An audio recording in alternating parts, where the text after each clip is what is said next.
I think we have to realize that children are born with the same 100 billion cells that adults have, right?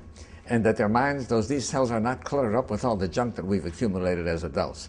Consequently, children are exquisitely sensitive, right?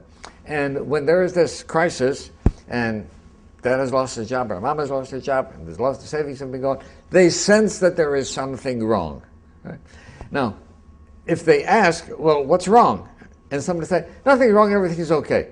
They know they're being lied to, and their fantasy will carry them away to come up with ideas that the catastrophe is much greater than it actually is.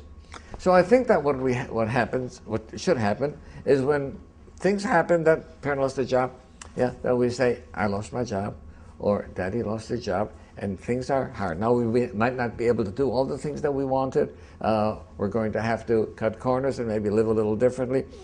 And I think that you can tell that to a 6-year-old who might not be able to understand it, right? But at least you're telling him the truth and his imagination doesn't have to run away.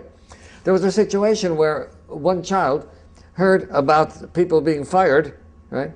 And he became panicky because they're going to burn daddy, right? Because he took the word fired literally, right? So we have to realize what children are able to distort, and we have to reassure kids. I think it's important kids should get a lot of hugs. I think that's important that kids should know where their parents are, right? And that if the child may be uneasy, that when mother leaves, she should say, Mommy's just going to the grocery, I'll be back in a few minutes. Right? We have to realize that children may regress under these conditions. A child who was not afraid of the dark may now want a light on in his room. Right? There are other kinds of conditions that may go back to talking baby talk. Children react to these crises, right? And if we can share with them, and they'll feel that we're telling them the truth, right?